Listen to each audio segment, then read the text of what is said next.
Ny mety ho toetry ny andro any an-dranomasina ny sabotsy 2 aogositra 2024 amin'ny 9 maraina hatramin'ny alahady 2 aogositra 2024 amin'ny 9 maraina.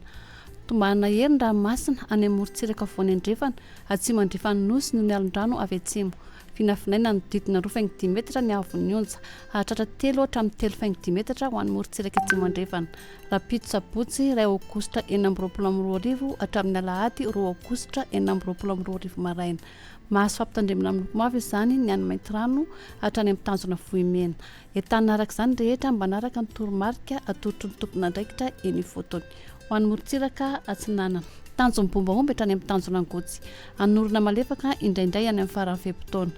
Ho avy atsimo atsanana ny rivotra ka 20 hatramin'ny 30 km isan'ora. Hahatratra 40 km isan'ora indraindray. Anonjabe ny ranomasina avon'ny onja anodidina 2.5 metatra. Tanjona angotsy hatramin'ny manoro. Anorona malefaka indraindray any amin'ny faran'ny fehim-potoana. Ho avy avaratra na avaratra atsanana ny rivotra ka 10 hatramin'ny 20 km isan'ora.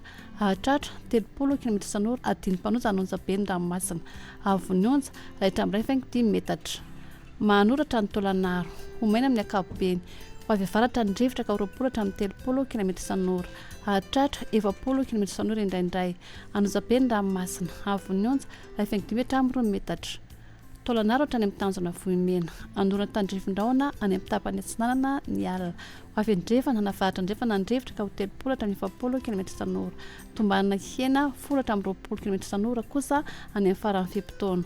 Anonjabe na hery ny ranomasina avon'ny onja hatramin'ny 2.5 metatra. Ho an'ny morontsiraka andrefana tanjona vohimena hatrany amin'ny tanjona kapoha. Anorana tandrifin-drahona vitsy amin'ny fiandohan'ny fehim-potoana. Ho avy andrefana na tsy mandrefana ny rivotra ka 20 hatramin'ny 30 km isan'ora. Ahery ny ranomasina avon'ny onja anodidina ny 3 metatra noho ny alondrano avy atsimo andrefana.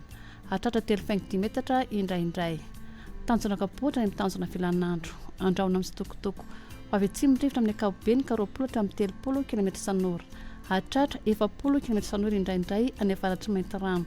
Anonjabe na hery ny ranomasina avon'ny onja 2.5 hatramin'ny 2 metatra. Hahatratra 2.5 metatra indraindray any amin'ny tapany atsimo noho ny alondrano avy atsimo. Tanjona filanandro hatrany analalava. Andraona amin'ny sitokotoko. Ho avy atsimo tsy mandrefana ny rivotra ka 20 hatramin'ny 30 km isan'ora. Hahatratra 40 km isan'ora indraindray. Adiny mpanonja namonjabe ny ranomasina avon'ny onja hatramin'ny 2.5 metatra. Anahalava hatrany amin'ny tanjona bombaomby. Anorana tandrifin-drahona indraindray ny alina sy ny voamaraina. Iovaova kosa amin'ny fitsokan'ny rivotra ka 10 hatramin'ny 20 km isan'ora. Adiny mpanonja nanonjabe ny ranomasina avon'ny onja 5 hatramin'ny 2 metatra. Hahatratra 2.5 metatra rehefa manakaiky amin'ny tanjona bombaomby.